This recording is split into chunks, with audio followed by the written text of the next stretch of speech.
Hey, it's me, your host, Sophia. Just popping in a second to tell you that I have launched a Patreon.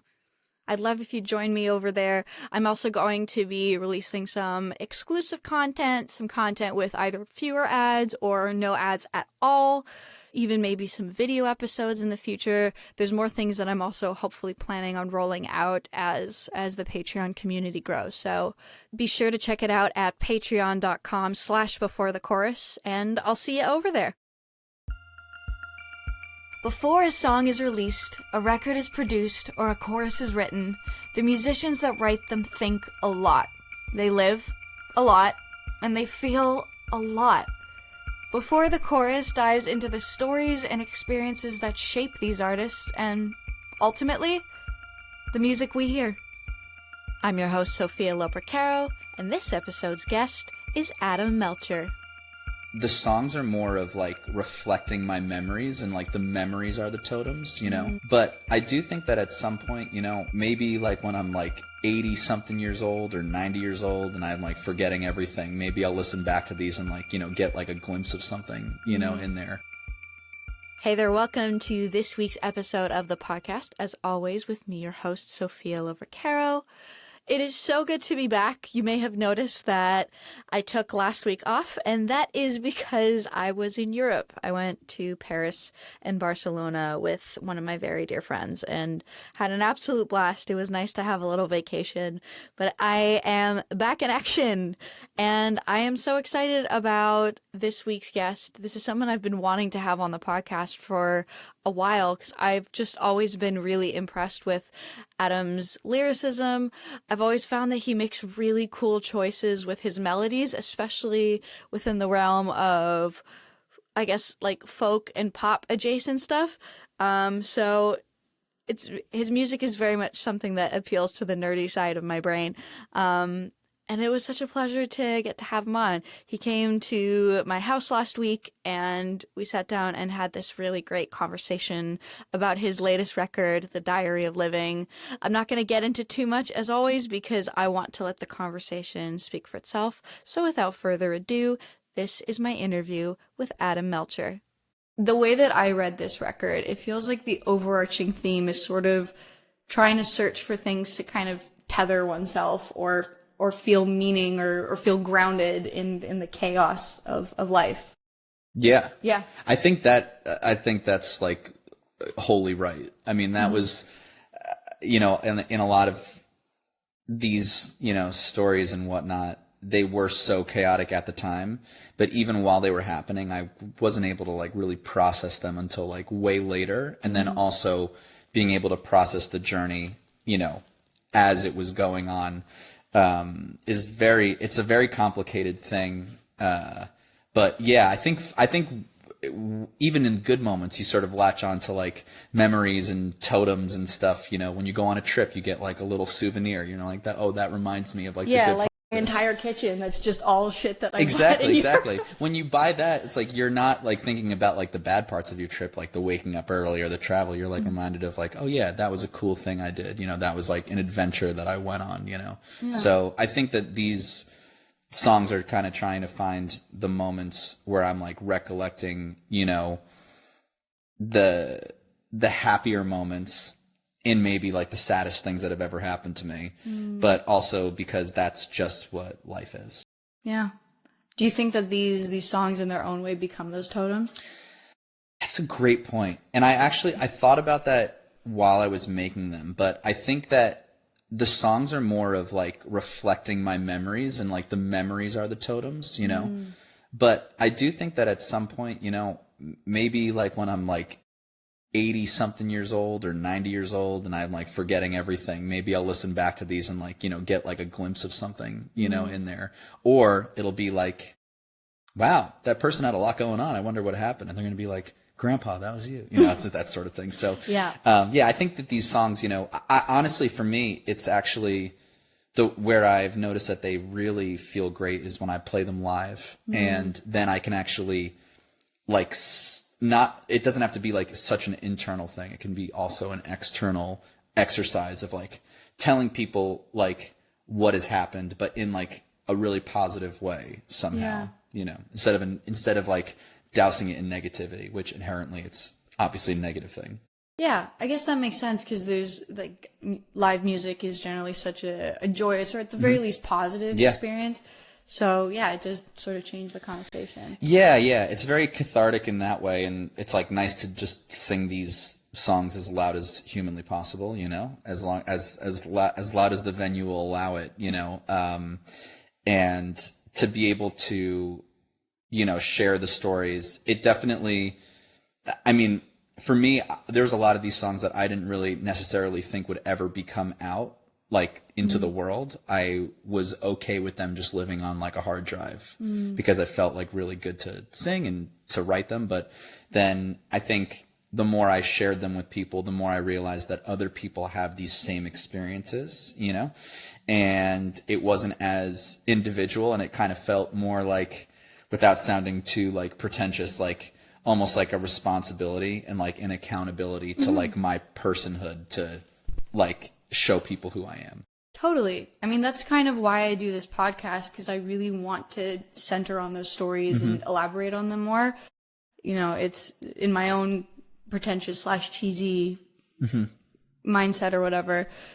I always say like music comes from a human place. Yeah. You know, it's from lived experience. And when we can center on that human experience, it can be, in its own way, it's a tether, you know, for all of us. Yeah. And to help bring those tethers to the forefront is something that I find a lot of joy in. And Yeah. I also love the idea, honestly, just you saying the word tether is really nice, because I feel like a lot of these moments to me are like I'm tethered in a way, but tether, I like it because it doesn't, in my brain, it doesn't measure closeness, which is cool. It like just measures that you're still a part of it. And some of these moments in my life are so far removed from where I've been now, you know, like just years later, but still there's part of me that is closer to it. And then there's some songs on here that, like on the record, that it's like I really have to focus when I sing it, or else I'll feel like I'm in like the space that I was in before. So I do really like the idea of tethering to it, because it can be any sort of distance from it. And I think, you know, that is kind of the magic of all of our memories, is like we're tethered to them in some way, but there's pockets of closeness with it. And I think with these songs, when I was writing them, like it was kind of this like welcome back, you know, it's like almost like like a high school reunion, but it's just like you and the moment you had, you know, back again. So, yeah. Small talk, that's nice. Yeah. I know, small talk. Yeah, it's like the bar. The night before Thanksgiving? You know, everybody is. Oh, you guys don't have that in Canada. We have Thanksgiving. It's just in October. Got you. Is there like is it on like a Thursday? Yeah. Okay. Is there like a big bar night on the Wednesday before, or no? No. Okay. In America, there is like, it's like huge like culture of like everybody like, you know, in your town like goes to the bar the night before, and like you catch up with people that you like haven't seen in like God knows how long, like at like the most popular bar in your like suburban town, you know, that sort of thing. But yeah, it kind of feels like that, but just like a solo meetup with like this memory that you may have not really, I may have really like not thought of in a long time. But I think I was lucky to be encouraged to dive down that like wormhole, you know, and like go back to it and just be there and be present, and then come out of it with, you know, 10 songs that I am really proud of.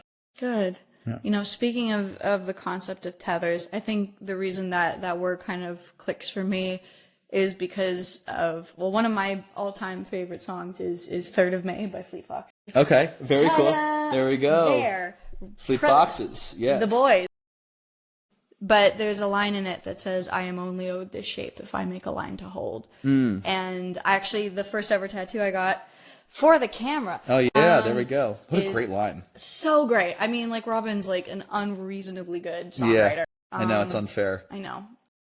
But it is so fair to us. We deserve it. Reasons. We deserve it. We deserve to be able to hear his beautiful words. Yeah, but like I mean, I'm sure I've spoken about this in past episodes, but for me, that was a line that when I was going through like a kind of heavy mental health time, it was my tether. It was the thing that gives my life meaning is the connections that I make, whether that be with people, places, things. And so I got the tattoo as my little thing of it's Wow. 2 hands holding a rope. Love it. And yeah, so I love thinking about the things that ground us, that connect us. Yeah. I think also it reminded me about how many like special relationships I have, and kind of the journey of like getting to where I am, you know, not living in the place that I grew up in anymore, about like how I bring those connections with me pretty much everywhere I go. And they make up a lot of like who I am. So it was definitely a good exercise in sort of turning the mirror a little bit closer to my face and looking at it, you know. So, you know, you sort of see these like, you know, like the wrinkles and the smile lines and the frown lines and stuff. And you can sort of see a moment in all of them, you know, that connects you to who you are now and who you were then and how much you've grown in between. Yeah. Speaking, there's something that you said prior. I guess I just noticed how much that even though this record holds a lot of heavier stories, you kept coming back to these ideas of finding joy or finding the kind of happy thing within it. And there's a song that I think really reflects that, which is The Hopefuls. I love that line. It's something, the hopefuls. It's a dying breed among all the hopefuls. Yeah. And yeah, it's interesting hearing that very, very like quite literally hopeful sentiment amidst a record that's otherwise quite heavy. Yeah. I think that line too is, for me, it's less about like even like physical death, but maybe like the death of dreams. And I think in the town I grew up in, at least, and I don't think this is like unfamiliar for like a lot of people's like, you know, places they grew up, is that, you know, like people get less hopeful as they like get older, you know, and as, you know, your dreams start to like fade and, you know, they become like less of reality. People just kind of like give up on it, you know, and it's amazing to see sometimes how frustrated people get, you know, at like very minimal things, you know, in terms of like, okay, like if you like spill your coffee in the morning or like you get stuck in traffic or whatever, but then like as your dreams are like fading away, people don't really like, not that they don't care, but they lose hope on like even being an option. Yeah. So they like, they're in jobs they don't love. They're like in relationships they don't like. They're dealing with family members they don't have to deal with. You know, it's like you can do things, but it feels like it doesn't feel as though it's an option to like not do those things. You know, it feels like those things are like happening to you, and that's what it's supposed to be. So I think in that line in particular, you know, like I'm trying to be one of the hopefuls, a dying breed among all the locals, is that like the people I grew up with, a lot of them just like pretty quickly like gave up on like any sort of like childlike dreams they had, or you know, and that to me that's a dangerous spot. Like, you know, I feel like we are, you know, creatures of our environment, and when there's a lot of people you know, sort of giving up around you, it's like, is my IQ low? Should I also like be doing this, you know? I feel that same thing. I find that happens both with careers and then also with like the concept of like dating and who you settle down with. Like whenever I go back home to visit, I'm sure you've had this too. You're from Jersey, and I'm from Montreal, two places that both have very big Italian and very big Jewish populations. And they're cultures that are very similar, at least in terms of family dynamics. I remember one time I went to my grandmother's church, and they were having like all the like elderly women were having like they're doing like a Zumba class or something, which, you know, so sick. I was so happy. Like my nana was so happy for me to be there, and obviously it's like, oh, the granddaughter's here. Everyone like starts doting, but this one lady was like, "Don't date the men in LA. They're all on drugs." They might be. To be fair, they might be. To be fair, some of them are doing some shit. Yeah, I mean, I had some. I don't know if I had a Tylenol today, but you know. I had, you know, an Airborne the other day. Proving my point. Yeah, vitamin C. That, just laced up with that shit. I know. A lady with insert very Catholic Italian name here. Yeah. Was onto something. She was onto it. But like, I even think about like, in a lot of, whether that be family people or people in your family saying this, or just general rhetoric around it, people almost act like having like a spark or like having a sort of joy around something. Again, whether it's dating, whether it's being in a creative field, it's almost like you have to find a thing that is stable and purely compatible, and almost feels like those of us that are like, no, I still want to feel some kind of spark in the things I engage with. Yeah. I don't know. I've found that I've been around very well-meaning people that almost shame you for that. Yeah. They want you to, and in that case, I do feel as though like on the positive end of it, they obviously want safety. Yes. For you, you know, and for us, but a lot of times like the like safety, you know, you wind up becoming you feel like empty, you know, a void. You know, like there's like a void there when you feel like really safe, you know, like the second you start feeling like you're in a safe place, you know, like in spirit, you know, it's like you've convinced yourself that there's nothing left to work on, you know, and I think that there's still like, there's so much left I have to work on. And honestly, that's why these stories too, like have really applied still in my life. Just like now that I like am a little bit older, and when my sister had when she was having her first kid, that's what I thought of. Like the moments that I was like when I was in high school, because like we obviously lived that like experience together. She's like she's only a year older than I am, and she knew a lot of these people. And it's like I think that there was so many aspects of it, but the one thing that I really gained from it, which I didn't expect, was I got a lot of forgiveness for parents, and like for parents of my friends who like have passed away, or kind of like their friends, you know, who are, and my friends are like still alive, but like their parents kind of like, not like gave up on them, but like definitely like didn't help out like in crunch time. And it's like, then you see, you know, someone like my sister who's like, you know, a peer become a parent. You're like, oh, these people are just like also figuring it out, you know? And I think that's the biggest part that really, you know, there's still a way out. And I think even for like older people, there is also still like a way out. And, you know, I don't know. That's why that line really hits, where it's like a dying breed among all the locals, you know?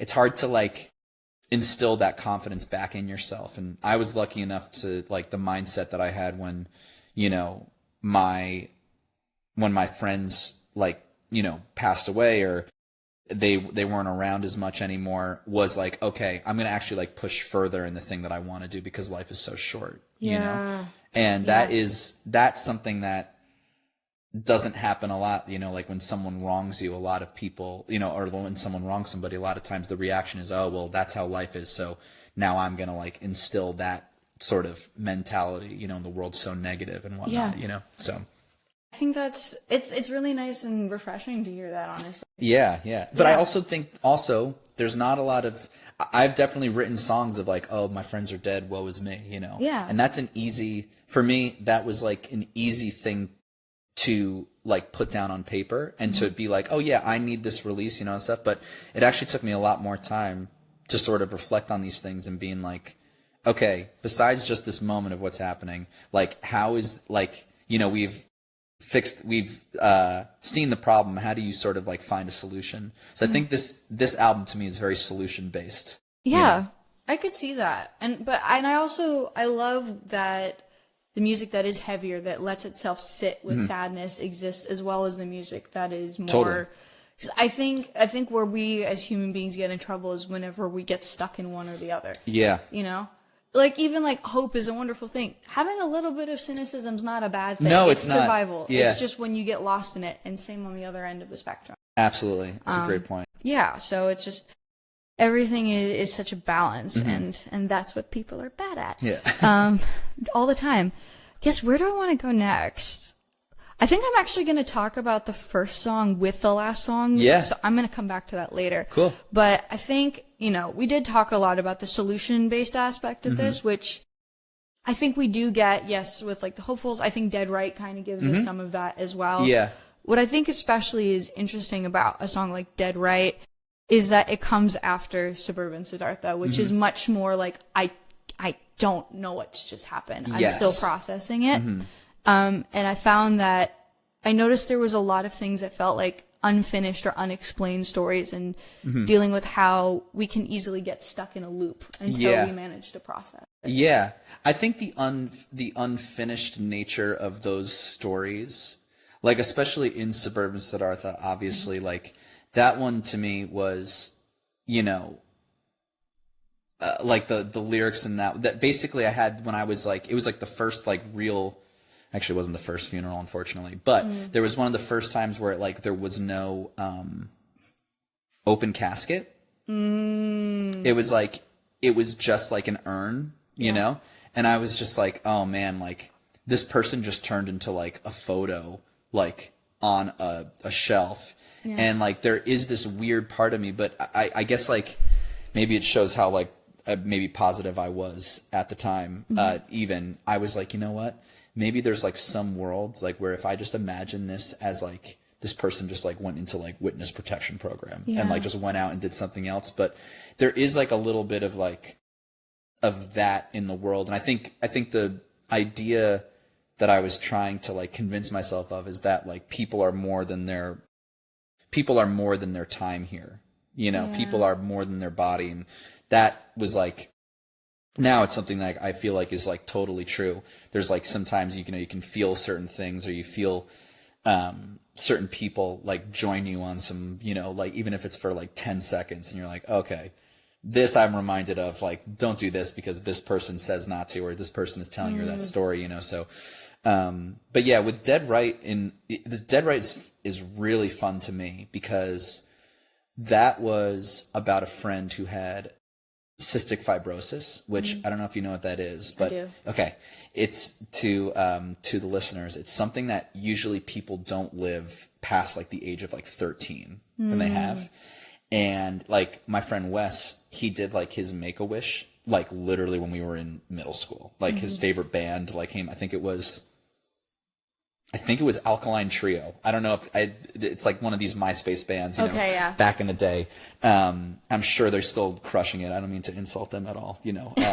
But they were his favorite band, and he did it. And then he lived for like another 7 years. Like he lived till he was like 20 or 21. I don't remember the exact like age, 'cause he was a year older than I was, but he had such a good outlook on life. Like nothing could bother this guy, you know? And there was a couple of classes I was in with him, and, you know, the teachers would never ask for the homework from him, you know, just be like, you know. And then there was one time we got like a permanent sub. One of the teachers like went on maternity leave, and I'll never forget her, like Miss Marquetta. She came in, and it was like the first day, and like, she was like, okay, everybody pass their homework up, you know? And she was like, okay, like, Wes, like, where's your homework, you know? And he's like, oh, no, I didn't do it. And he was like so flippant about it. And she was like, well, I hope you get it, you know, I hope you like whatever, turn in tomorrow. And he just goes, yeah, it's not going to happen. And then she was, and like everybody's like doing like a little bit of a laugh, you know, in class. Everybody knew, you know. Yeah. And then she's like, oh, why don't you talk to me after class? And I remember we all looked through the window, and he like is in the class with her, like costume, like through the window. And he like says, like, obviously he's like telling her what the thing is, you know.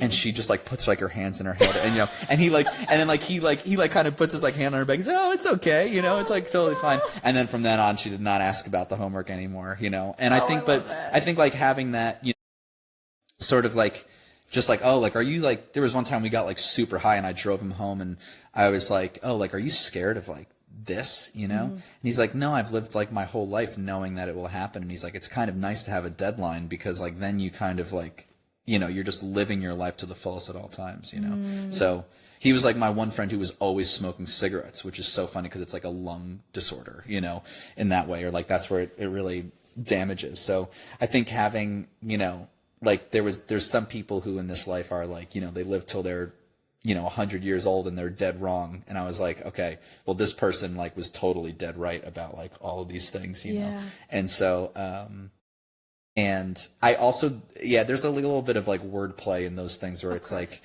I love singing the line, like, I think you were dead right, you know? And I'm like, oh, it's like, you know, are these dead people still alive, you know, in a way? And like, if I'm bringing them, like, are they truly dead, you know? So it's almost like a question. And I like the open-ended natures of it, because then I do believe that it fills in the blanks. People fill in the blanks on their own. But then also, I don't really know if an answer that's true today is an answer that's true in a year or 5 years or 10 years. You know, you can think about these things in a different way. So, yeah. Yeah. I also kind of like, given the story you just shared about him, it sounds like he had a little bit of a dark sense of humor. Oh, yeah. It's the best, yeah. Yeah, and it sounds like this song sort of nods to that in a way, which is amazing.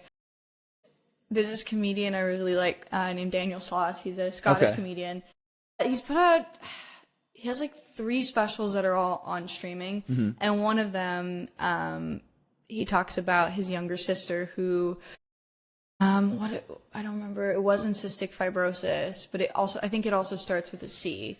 It's like the spinal, or not just spinal, it's spinal and also mental, but he talked about, you know, humor around disability, and obviously, like, you know, I'm an able-bodied person, but what I appreciated is he basically said, like, when we act like they're, like, obviously don't make fun of people with disability, but when you don't allow for there to be an element of, like, comedy and to be able to laugh at your situation, it's almost dehumanizing in a way. Yeah. It's like saying, oh, you're not allowed to be funny because you're disabled. Because you have this, I think that, I mean, some of the most able-bodied people are some of the most unfunniest people anyway, you know, so I'm with you. I think having a good sense of humor about it, and I think that also that goes to, like, even just, like, talking about these things, it's like, yeah, sure, like, you know, my friends, you know, this person's dead, but, like, I can still sort of, you know, I remember talking to one of my friends who, he's been sober now for like 7 years. And when I saw him like right out of like rehab, I was like, oh, like, how's it going? Like, how are you feeling? And I was like, you look great. And he was like, yeah, dude. I was like tired of being like a skinny junkie. You know, it's like I have to like, you know, like big surprise, like going to the gym actually feels good. Like I didn't even need heroin, you know? And he's like, yeah, trust me, I still like want it every day. But, you know, like it's just a battle, you know? And I think it's always I think you can get creative and like there's certain things you can tell yourself or, you know, practices that you still have to keep practicing. And like, you have to keep practicing humor. You have to keep practicing like joy. And I think that those things go away, you know, sort of just like language. If you don't use it, you lose it, you know? So. Yeah, it's important. And I think actually the same comedian as well as another one says like humor's kind of, it's the thing that helps us not be broken in those horrible situations and not let them just be this all-consuming awful thing. Yeah. You know, it gives you a rest. It gives you a breath. And I think that's important. Where do I want to go from here? I think, you know, we've talked a bit about loss in the very literal sense, but there's also some songs that I think touch on loss in the less obvious sense, in whether it be a loss of a friendship, a loss of a relationship, or wondering what could have been in a situation, like Room on Your Shoulders, which a person. Yeah. Room on Your Shoulder. That was like, I think in the time that I was, that one's so immediately about like friendships and relationships. It's like this multifaceted thing, but then the concept is like it's so simple. Like, is there room on your shoulder? Like, you know, I felt like very let down in a lot of ways by like some of my friends, and I've probably let them down too. And I think that if there's like no space left, then what is like the friendship and what is the relationship? And, you know, if you're going to like have this like chip on your shoulder, you should have space for like, you know, somebody to like sort of fill it back in, you know, in that way. So I think, the immediacy of like, that was when I wrote that, or started writing that song when I first moved to LA, when I first did the drive out here, and I was really letting somebody down by moving here.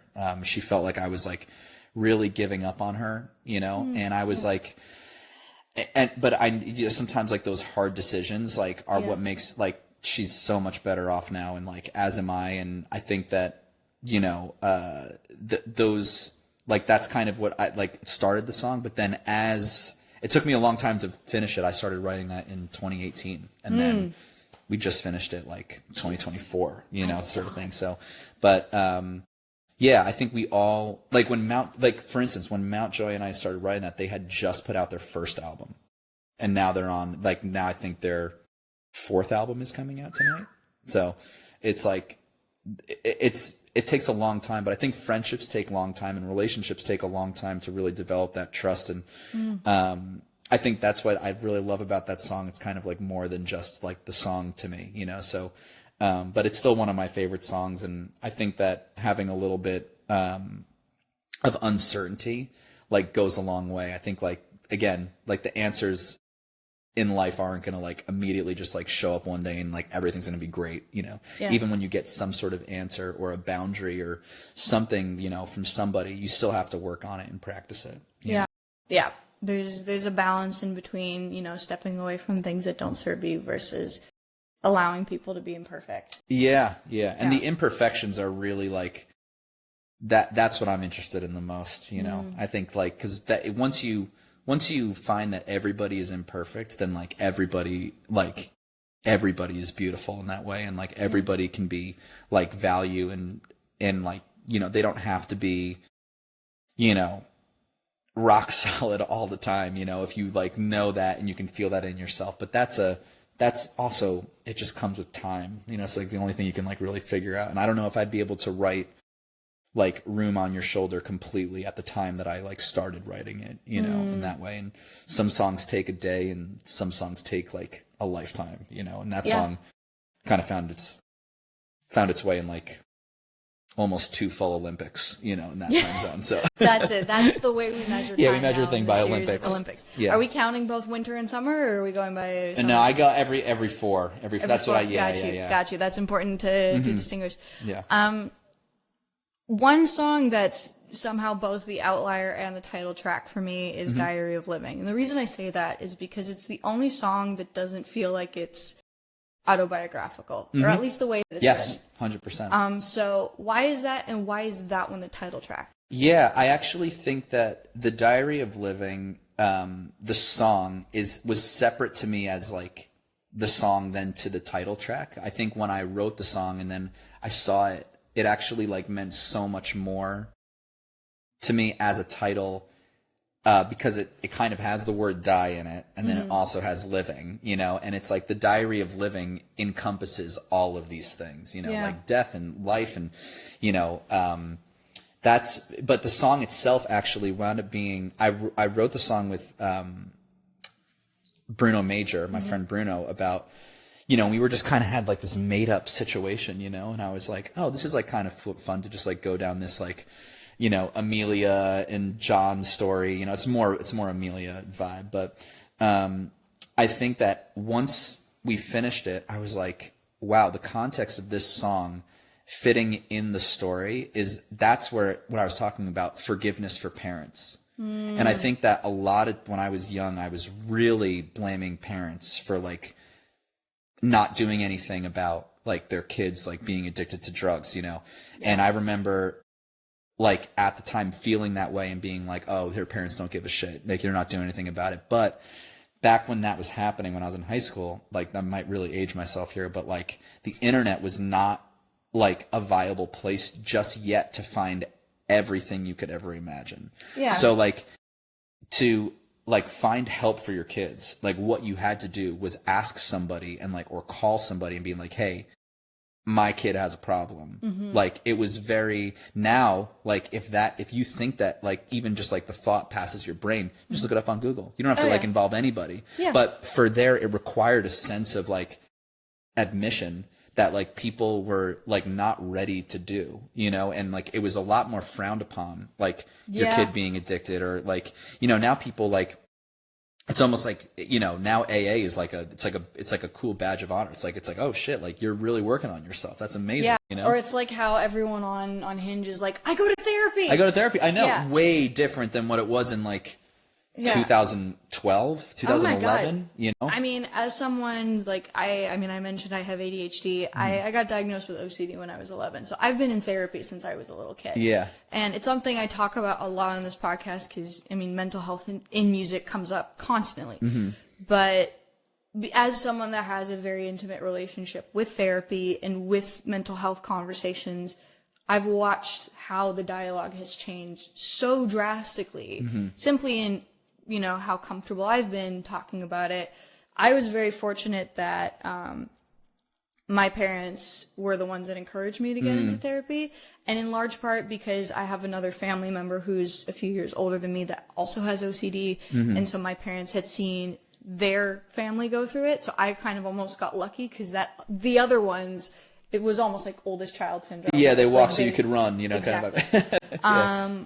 But to your point, it's not only was there a stigma, but also like to go and ask someone for advice, they don't know, so they're probably not going to have good advice. To give. Yeah, and I think and it was a really, I mean, I think when I was writing that song, and it seemed very, like simple, and the story of it was obviously all made up, but there's almost like, how can I say this? Like that song feels like the most real song out of like sometimes of all of them. You know what I mean? Because you're just kind of taking these things and, like the first verse of her just like, just like figuring things out and really like believing in life and being hopeful about life. And then she gets in a relationship in the second verse, and then like this dude just like loves drinking, and then she's like kind of by herself, and she learns that like, this is like, what is the thing she learns from that? It's like and then at the end when she has a daughter and they're going to school and she wants to like protect her, the safe thing, but it's like, she just like, you can only learn the lessons you're ready to be given. It's like like this person needs to live, like this person needs to do this thing to get to where they are. And like you're subjugating your like obviously like I think as much as you try to protect people from things, like life is going to happen to them regardless, and they're going to happen to life regardless. Like they're going to want to do things. And so I think that wound up being like one of the more truthful songs, like out of the record. And I think the immediacy of like each sort of line, like kind of having a result and having this like sense of uncertainty, but like, okay, that's something I'll learn, and that's like, and like the whole song, she moves forward and she lives her life, in that thing. And I think it's a good point though, because I think, that one being like completely, obviously just like, a made up story, that's why we all love storytelling though. And that's why we love, going to see movies and stuff. You sort of find yourself in the characters that way. So. Yeah. Do you watch The Last of Us? I only saw the first season. Okay. I didn't see the second one yet. Fix that. I need to fix that. I still need, actually, since I've been traveling, I haven't watched the season. I'm going to probably watch it tonight and then cry probably. Yeah. But there's a bit in an episode, which I won't give away major spoilers. It's okay. But there's sort of a parental relationship between Joel and Ellie. And at one point, he says something that his father had once said, because his dad used to beat him and his brother. But his dad was like, well, it was even worse when it was my father. Yes. And he said, I hope that you do a little bit better than I did. Just a little bit better. Yeah. And that's and then Joel says the same thing to Ellie many years later. I hope you do a little better than I did. I mean, we can, and it's interesting how that works, like when somebody is like handing you down like trauma, in that way. Yeah. But like they're doing it in like a way that is like trying to teach you about life, I remember my dad, so my dad's dad left when he like just left him and his and my grandma and my dad's sister, my aunt, like when my dad was like 23, I think, just like completely started a new family, did everything, all this weird shit. I'd never met him, in my life. And remember my dad, I was learning he was teaching me how to change a tire, and I was in like high school. And so I'm doing the thing, and he just starts, and he's such a calm person. He just starts screaming at me and like, saying all this shit. And I was like, this is so insane. It's like just a tire, but I was like kind of just whatever. And he goes inside, and I'm kind of just like out there, and he comes back in, and he was like, you know what? I'm so sorry about that. This is the way that my dad would have done this. And he's like, I don't want to do that. He's like, would you afford me like the opportunity to start this process over? And I was like, yeah, sure. And I was like, and he's like, okay, let's like walk back inside and then like come out and literally start it all over. It was like almost like the rehearsal, like just like start it all over again. And then he like really, and like his approach to it like then at that point with like humility and grace, like I learned how to change a tire in like 5 minutes. You know, it's like, oh, okay, cool. So I think it's like recognizing that like there's still things to work on, and you know, I don't know. I feel as though like there's going to be a time when I'm a parent, and like the Diary of Living, like that song will make a lot more sense to me, or it'll make no sense, and it'll be like, wow, you really had no idea what you're talking about. Like you can't know like, until get off you're the a parent. fucking high horse. Look at you with no kid talking to us, you know, about it. So I think it's a good. I'm looking forward to it. You know. Yeah. Well, I guess the last thing I want to talk about now is the first and last song, because I feel like there's kind of a cyclicality to them, in that like Boardwalk Royalty very much, you know, sets that scene of growing up in Jersey, and then it feels like we come back there in the most direct way that we do on the record, aside from that first song. Yeah. Also very randomly, and this was my like drive-by thought, but I mean, I love the record "Good Kid, Mad City" by Kendrick Lamar. One of my favorites. Right? So when I saw Good Kid, Bad Decisions, my brain is immediately wow. it's like that. Well, that came out while I guess I was in college. Yeah, I loved that album. I remember going to Bonnaroo in 2013, and I saw him. He was on stage right before Alabama Shakes, and I had never heard of him before. Imagine seeing Kendrick before Alabama I was just Shakes there in for the lineup. Alabama Shakes. Like I was like I'm gonna get my spot early, and then Kendrick Lamar like is up there, and I'm like, wow, this guy is like, he's so sick. But I think he just put out that album, Good Kid, I was gonna say Good Kid, Mad Decisions. Good Kid, Mad City. It's the mashup. It's a mashup. Those two songs would totally go together. Yeah. I'm sure the BPMs and the keys are like everything's identical. the same. But yeah, I don't know. I think the first song to me is like such an intro on like where I was at the time I was writing it too, where it was, you know, I was like driving this truck across the country, and my sister was about to have this kid, and I was like just thinking about all of these things and like trying to kill time, and like I was like all of these moments I sort of thought about in that way. And with Good Kid, Bad Decisions, I think that like the ultimate forgiveness is like in forgiving the people you love, you know, who make mistakes. And then like we were saying, that like once you realize that people are imperfect, they become like beautiful in that way. And I think that song really encompasses that idea. That's sort of like a mix of the first time I ever saw like a fight. I was with my friend Sean fought this kid Martin, and it was like in a parking lot. And I remember our friend Dan was with us, and it was one of the last times I ever saw Dan.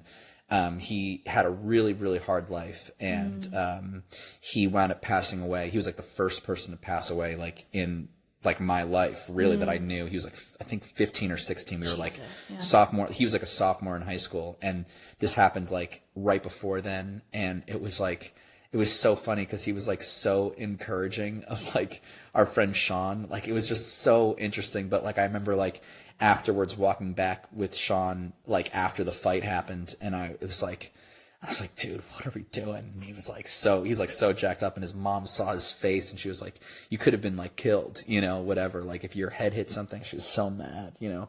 And I get it. And it's like, you know, it's like, and that's so that line of like, you know, it may have been death by 1,000 incisions. It's like death by 1,000 cuts, you know, that sort of thing. It's like, I wanted to just like sort of keep playing on the line a little bit, but you know, you just never know when these things happen. And I think that with mistakes, and like my friends who have overdosed, you know, they only took too much one time, you know what I mean? And it sucks that they paid the ultimate price, but like that doesn't make them a bad person, you know? No. And like these things don't make people bad people or unvalued or unworthy people of your like value and time and energy and love. And I think that was kind of like, in a way, the like how I can sort of like say the story of what happened in Compass album, but then like the last line of it repeating like, God bless the good kids making bad decisions, just like, okay, for the future, just like, I hope everybody's okay, you know what I mean? Like, it's just like, we shouldn't, you know, be so judgmental of, you know, those things. But yeah, it's really interesting. And that's like,